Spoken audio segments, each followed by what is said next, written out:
বিসমিল্লাহির রহমানির রহিম। সুপ্রিয় শিক্ষার্থীরা, সবাইকে জানাই আন্তরিক শুভেচ্ছা এবং অভিনন্দন। কোভিড-19-এর জন্য দেশের সমস্ত শিক্ষা প্রতিষ্ঠান বন্ধ থাকায় তোমাদের সাথে সরাসরি ক্লাস করতে না পারায় আমরা অনলাইন ক্লাসের ব্যবস্থা করেছি। আমি Mohammad Abu Saeed, lecturer of geography, Chandpur degree college, Tarakanda, Mymensingh. পাঠ পরিচিতি, শ্রেণী একাদশ, বিষয় ভূগোল, প্রথম পত্র, অধ্যায় দ্বিতীয়, পৃথিবীর গঠন। আমরা এখন আলোচনা করব পৃথিবীর ভূঅভ্যন্তরের স্তরসমূহ। জন্মের প্রথম অবস্থায় পৃথিবী একটি জ্বলন্ত বাষ্পপিণ্ড ছিল। পরে কোটি কোটি বছর ধরে তাপ বিকিরণের ফলে প্রথম বাষ্পময় অবস্থায় কিছু অংশ শীতল ও ঘনীভূত হয়ে তরল হয়। পৃথিবীর বিভিন্ন উপাদানের তাপ বিকিরণ ও ঘনীভবনের মাত্রা এক না হওয়ায় তরল অবস্থায় এই উপাদানগুলোর মধ্যে স্থান বিনিময় হয়। লোহা, নিকেল প্রভৃতি অপেক্ষাকৃত ভারী উপাদানগুলো ক্রমান্বয়ে নিচে সঞ্চিত হয় এবং হালকা উপাদানগুলো উপরের দিকে ভেসে ওঠে। ফলে উপাদানগুলো ঘনত্বের তারতম্য অনুসারে কয়েকটি স্তরের সৃষ্টি হয়। বিজ্ঞানীরা ভূত্বকের কেন্দ্র পর্যন্ত কয়েকটি স্তরে বিভক্ত করেছে। তাহলে প্রথমত তিনটা স্তর: অশ্বমণ্ডল, গুরুমণ্ডল, কেন্দ্রমণ্ডল। এই তিনটি স্তরের উপর ভিত্তি করে ভূঅভ্যন্তরে গঠন কাঠামো সৃষ্টি হয়। পৃথিবীর ভূঅভ্যন্তরের স্তরগুলোর কিছু চিত্র দেখি। দেখা যাচ্ছে প্রথম চিত্রের মাধ্যমে ভূত্বক, যে পৃথিবীর উপরের স্তরটা, অ্যাস্টোনোস্ফিয়ার আর ক্রোফেসীমার মধ্যে একটি স্তর রয়েছে, সেটা হচ্ছে কনরাড বিযুক্তি রেখা ও মোহ বিযুক্তি রেখা। ভূত্বক ও গুরুমণ্ডলের মাঝখানে এই দুটি স্তরে বিভক্ত। তো গুরুমণ্ডল আর কেন্দ্রমণ্ডলের মাঝে আবার দুইটি বিযুক্তি রেখা রয়েছে, একটা ক্রোফেসীমা ও নিফেসীমা। মাঝখানে একটি স্তর, এটা হচ্ছে রিপিত্তি বিযুক্তি রেখা। আর নিফেসীমা আর কেন্দ্রমণ্ডলের মাঝে গুটেনবার্গ বিযুক্তি রেখা রয়েছে। কেন্দ্রমণ্ডলে আরেকটি বিযুক্তি রেখা লেমান বিযুক্তি রেখা।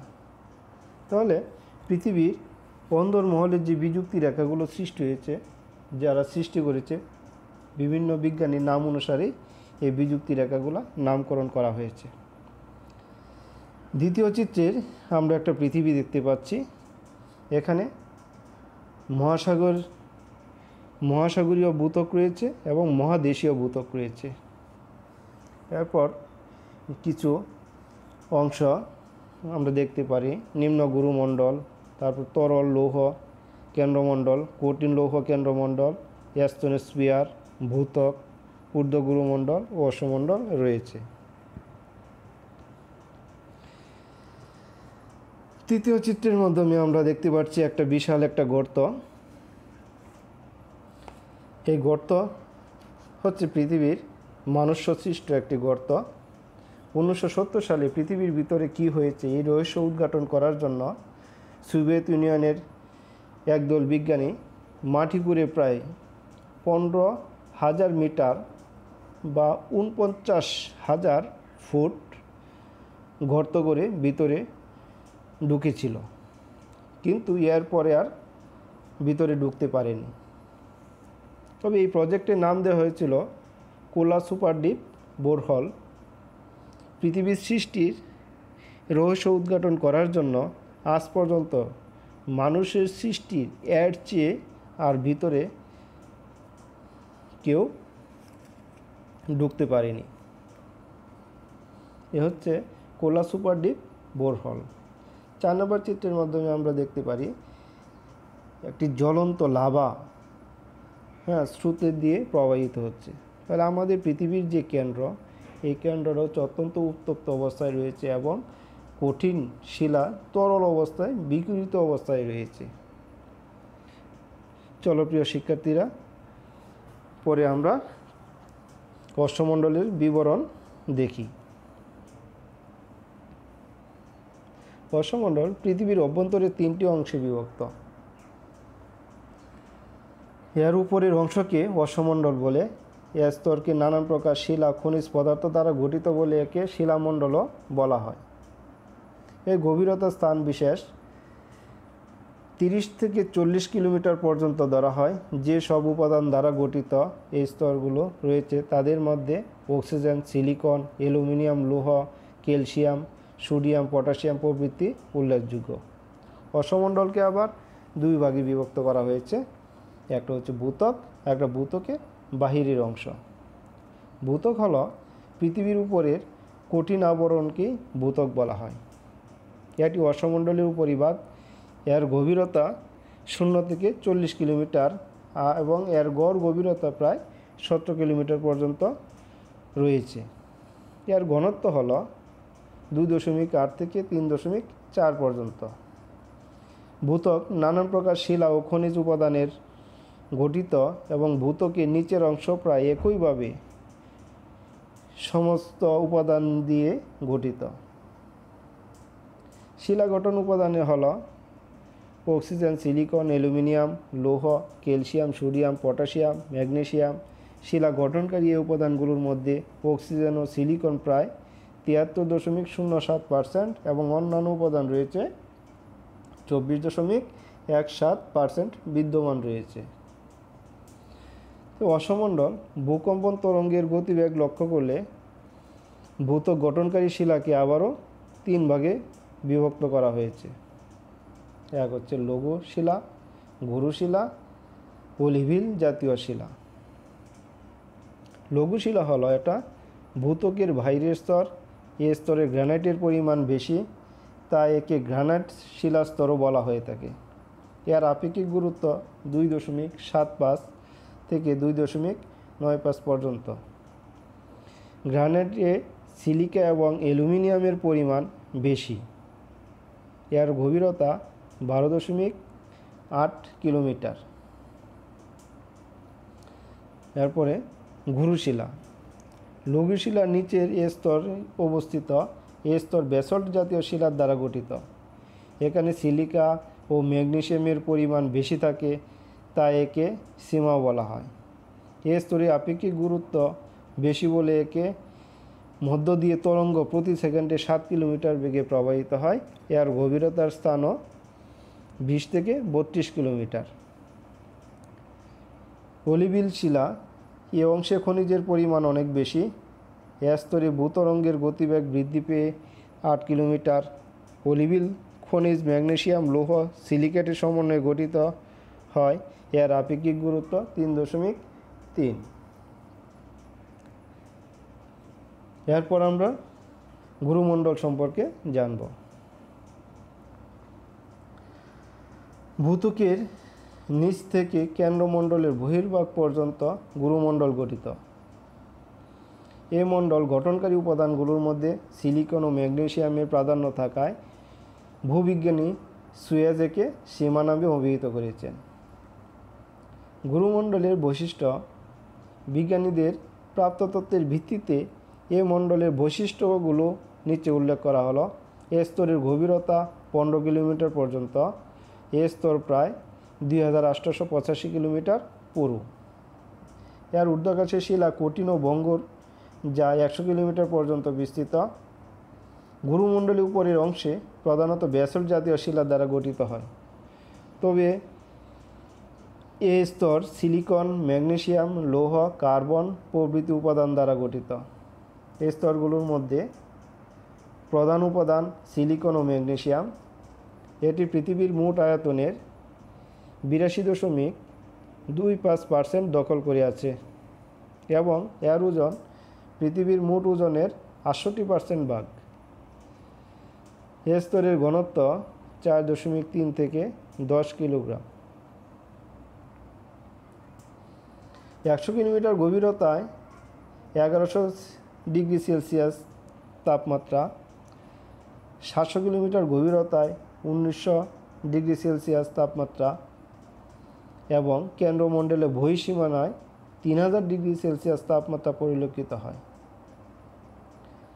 এ স্তরের নিচের দিকে প্রতি বর্গ কিলোমিটারের 1400 টন চাপ রয়েছে। তাহলে আমরা কি প্রতি বর্গ কিলোমিটারে 1400 টন চাপ রয়েছে। তবে এ স্তরের উপরের অংশের চাপ 260 কিলোমিটার এবং গড় চাপ 885 কিলোমিটার। এ স্তরে পি তরঙ্গের গতিবেগ 6.9 থেকে 10.7 কিলোমিটার পর্যন্ত। ভূত্বকের ও গুরুমণ্ডলের মাঝে একটি পাতলা স্তর রয়েছে যাকে মোহবিচ্ছেদ বলা হয়। গুরুমণ্ডলে যথেষ্ট উত্তপ্ত হলেও প্রচণ্ড চাপের প্রভাবে এ স্তরের উপাদানগুলো কঠিন ও চটচটে রয়েছে। তারতম্য অনুসারে এই মণ্ডলকে দুভাগে ভাগ করা যায়। এক হচ্ছে অন্তঃগুরুমণ্ডল, 2 নম্বর বহির্গুরুমণ্ডল। তাহলে নিকেল, সীমা এবং শিয়াল। হ্যাঁ, সীমা হচ্ছে যে মহাসাগরের যে সর্বনিম্ন স্তর, ভূত্বকের যে স্তর রয়েছে সেটাকে সীমা বলা হয়, এবং মহাসাগরের যে ভূপৃষ্ঠের যে ভূত্বকের অংশ মহাদেশ এটাকে শিয়াল বলা হয়ে থাকে। এরপরে স্তর রয়েছে কেন্দ্রমণ্ডল। কেন্দ্রমণ্ডল পৃথিবীর কেন্দ্রের চারদিকে প্রায় 3489 কিলোমিটার জুড়ে যে স্তরটি অবস্থান করেছে তাকে কেন্দ্রমণ্ডল বলা হয়। পৃথিবীর মোট আয়তনের 54.48% কেন্দ্রমণ্ডল দখল করে আছে। কেন্দ্রমণ্ডলের বৈশিষ্ট্যগুলো আমরা নিচে আলোচনা করা হয়েছে। কেন্দ্রমণ্ডলের উপাদান। কেন্দ্রমণ্ডল লোহা, নিকেল, কোবাল্ট প্রভৃতি ভারী পদার্থ সমন্বয়ে কেন্দ্রমণ্ডল গঠিত। এই উপাদানগুলোর মধ্যে নিকেল, লোহা এর পরিমাণ বেশি হয় বিজ্ঞানীরা একে নিফে নামে অভিহিত করেছেন। কেন্দ্রমণ্ডলে আপেক্ষিক গুরুত্ব। কেন্দ্রমণ্ডলে আপেক্ষিক গুরুত্ব 10 থেকে 13.6। কেন্দ্রমণ্ডলের তাপমাত্রা। কেন্দ্রমণ্ডলের তাপমাত্রা স্থান ভেদে 3000 ডিগ্রি থেকে 5000 ডিগ্রি হয়, আবার এর চেয়েও অনেক বেশি হয়ে থাকে। কেন্দ্রমণ্ডলের চাপ। কেন্দ্রমণ্ডলের ঘনত্বের চাপ নিচের অংশে 3700 কিলোবার এবং উপরের অংশে 3340 কিলোবার, অর্থাৎ গড় চাপের পরিমাণ 3680 কিলোবার। কেন্দ্রমণ্ডলের অবস্থান। প্রচণ্ড চাপ ও তাপের প্রভাবে কেন্দ্রমণ্ডলের উপাদানগুলো স্থিতিস্থাপক ও চটচটে রয়েছে। কেন্দ্রমণ্ডলের শ্রেণীবিভাগ। কেন্দ্রমণ্ডলকে প্রধানত 2 ভাগে বিভক্ত করা হয়। একটা হচ্ছে অন্তঃকেন্দ্রমণ্ডল আর একটা হচ্ছে বহিঃকেন্দ্রমণ্ডল। আন্তঃকেন্দ্রমণ্ডল হচ্ছে পৃথিবীর কেন্দ্র থেকে 1221 কিলোমিটার ব্যাসার্ধের মধ্যে রয়েছে, অর্থাৎ ভূপৃষ্ঠ থেকে এর গভীরতা 5150 কিলোমিটার থেকে 6371 কিলোমিটার পর্যন্ত কেন্দ্রমণ্ডলের গভীরতা রয়েছে। বিজ্ঞানীরা মনে করেন যে পি তরঙ্গে যে উপাদানের মধ্য দিয়ে দ্রুত অতিক্রম করে তা কঠিন উপাদানে গঠিত। তো বিজ্ঞানীরা যে তরঙ্গের মাধ্যমে একটা পরীক্ষা করা হয়ে থাকে, গভীরতা পরীক্ষা করা হয়ে থাকে, পি তরঙ্গের যে এই তরঙ্গটা গতিবেগ যা এটা কঠিন উপাদানের মধ্যে দিয়ে প্রবাহিত হয়ে থাকে। কেন্দ্রমণ্ডলের মধ্য দিয়ে পি তরঙ্গ অত্যন্ত দ্রুত গতিতে অতিক্রম করে। এটি কঠিন অবস্থানে রয়েছে, প্রধানত লোহা ও নিকেল দ্বারা গঠিত। তো পি তরঙ্গটা কঠিন পদার্থের মধ্য দিয়ে প্রবাহিত হয়। বহিঃকেন্দ্রমণ্ডল। কেন্দ্রমণ্ডলের বাইরের অংশকে বহিঃকেন্দ্রমণ্ডল বলা হয়।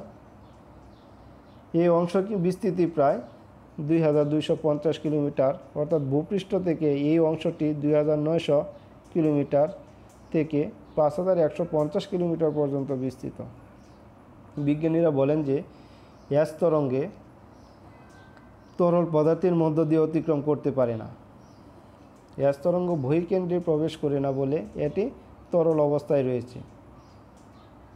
এখানে নিকেল ও লোহার অবস্থান যথেষ্ট ঘনীভূত অবস্থায় রয়েছে। বহিঃকেন্দ্রের কেন্দ্রমণ্ডলের ঘনত্ব 10 থেকে 12.3 পর্যন্ত। অবশ্য পি তরঙ্গ ধীরগতিতে বহিঃকেন্দ্রে অতিক্রম করে।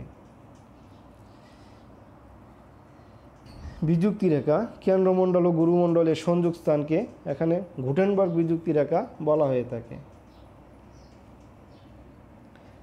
সুপ্রিয় শিক্ষার্থী বন্ধুরা, আমরা পৃথিবীর অভ্যন্তরীণ গঠন কাঠামোর 3টা স্তর এ পর্যন্ত আলোচনা করলাম এবং পৃথিবীর অভ্যন্তরীণ স্তরসমূহ এর গভীরতা, স্তরগুলোর নাম এবং ঘনত্ব একটা চার্টে দেখে নেই। তো শূন্য থেকে 60 কিলোমিটার পর্যন্ত যে স্তরটা রয়েছে এটা হচ্ছে লিথোস্ফিয়ার স্তর। 0 থেকে 35 কিলোমিটার পর্যন্ত যে স্তর এটা হচ্ছে ভূত্বক। এর ঘনত্ব হচ্ছে 2.2 থেকে 2.9 পর্যন্ত। 35 থেকে 60 কিলোমিটার পর্যন্ত যে স্তরটা রয়েছে এটা ঊর্ধ্বগুরুমণ্ডল বলা হয়। এর ঘনত্ব 3.4 থেকে 4.4 পর্যন্ত। 35 থেকে 2890 কিলোমিটার পর্যন্ত যে স্তরটা রয়েছে সেটা হচ্ছে গুরুমণ্ডল স্তর। এর ঘনত্ব 3.4 থেকে 5.6 পর্যন্ত।